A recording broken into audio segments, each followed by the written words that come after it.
Sobat Media, Alhamdulillah jika kita semua dalam kondisi baik-baik saja. Baiklah, hari ini kita berkesempatan untuk bersua kembali meski lewat video materi berikut. Waktu lalu kita telah belajar mengenai apa itu media, kemudian kaitan antara media, pembelajaran, belajar, dan apa itu komunikasi. Lalu kita juga sudah belajar tentang konsep sebuah media pembelajaran, bagaimana peranan sebuah media di dalam pembelajaran, apa itu karakteristik media, kemudian prinsip-prinsip pemilihan dari sebuah media pembelajaran, termasuk harus mempertimbangkan karakteristik audiens. Juga kita telah belajar tentang klasifikasi media pembelajaran, baik itu berbasis cetak, berbasis audio, visual, atau audio visual. Apa sih yang harus kita mulai sebelum kita membuat media? Nah, yang pertama adalah kita harus merencanakan sebuah pembelajaran tertuang dalam sebuah RPP, ya. Baiklah Sobat Media, mari kita kupas bagaimana mudah merancang sebuah media pembelajaran. Sebagaimana kita tahu bahwa media dapat mewakili seorang pendidik untuk menyampaikan sebuah informasi secara lebih teliti, jelas, dan menarik. Bila media pembelajaran dapat difungsikan dengan tepat dan proporsional, maka proses pembelajaran akan berjalan secara efektif.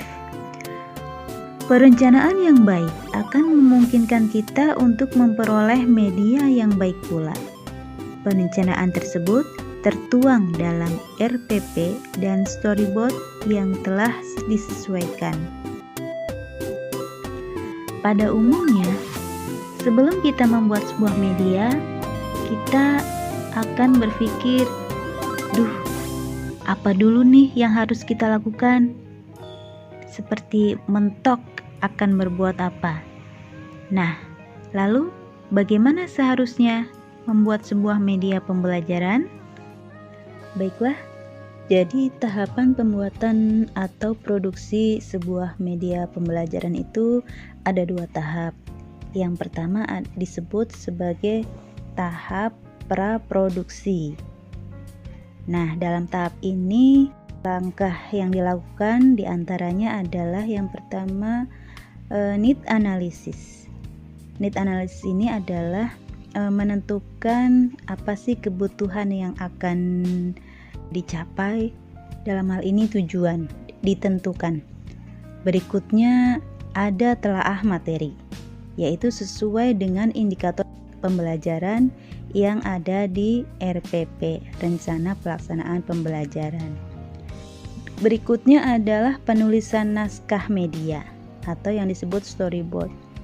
Dalam hal penulisan naskah ini sesuaikan dengan karakteristik materi dan karakteristik audiens yang sudah kita pelajari bersama. Ada perwatakan, ada bahasa, sound effect, itu disesuaikan dengan karakteristik audiens. Misalnya bahasa untuk kelas 1 SD atau MI dengan bahasa yang digunakan untuk kelas 6 itu pasti berbeda.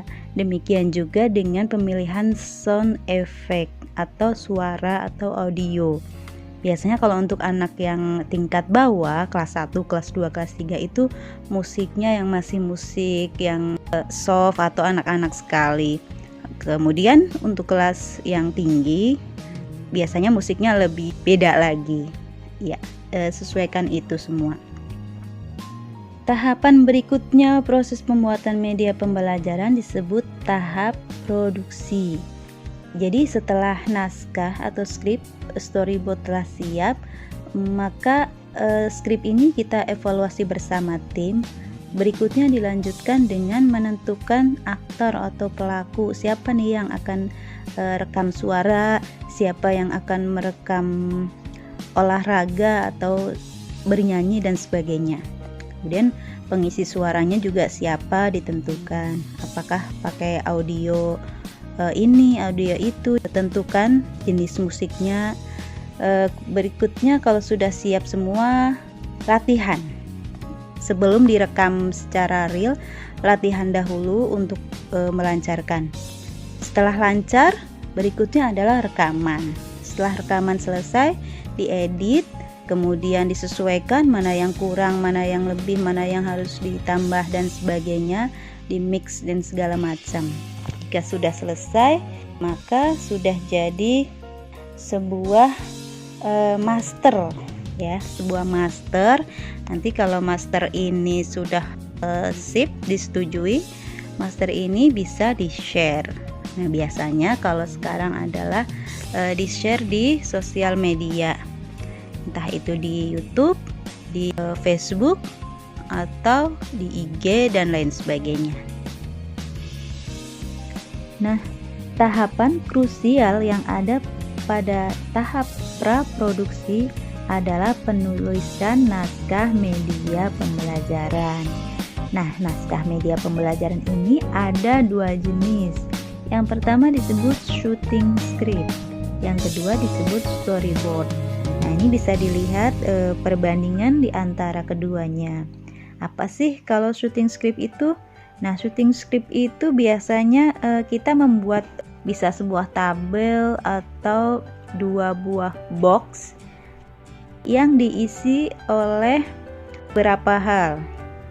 Yang kolom pertama diisi dengan visual.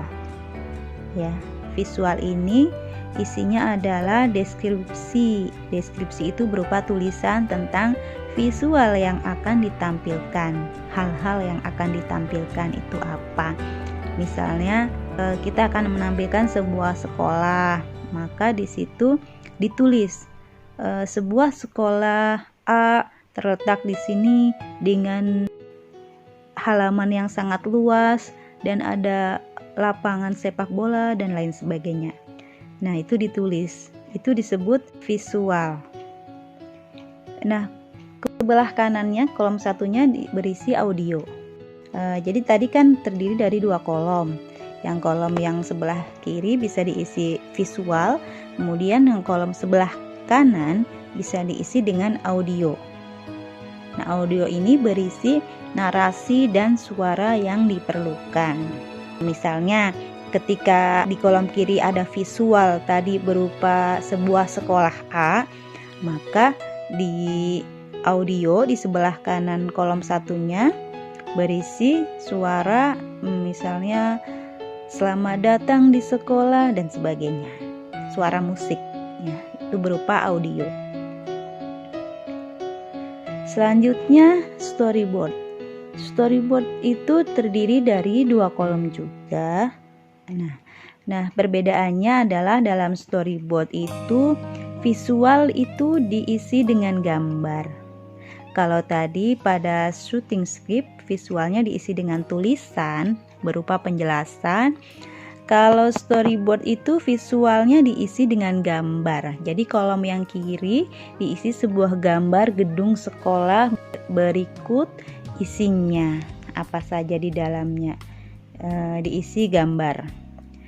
Nah, kolom yang sebelah kanan, kolom yang satunya berisi narasi dan suara yang diperlukan. Nah, kalau di audio isinya sama. Perbedaannya hanya pada visualnya saja. Pada intinya kita bisa membuat salah satunya. Misalnya boleh model shooting script atau yang model storyboard script. Dua-duanya bisa digunakan. Nah, ketika kita akan membuat sebuah media, kita memilih jenis naskahnya salah satu saja.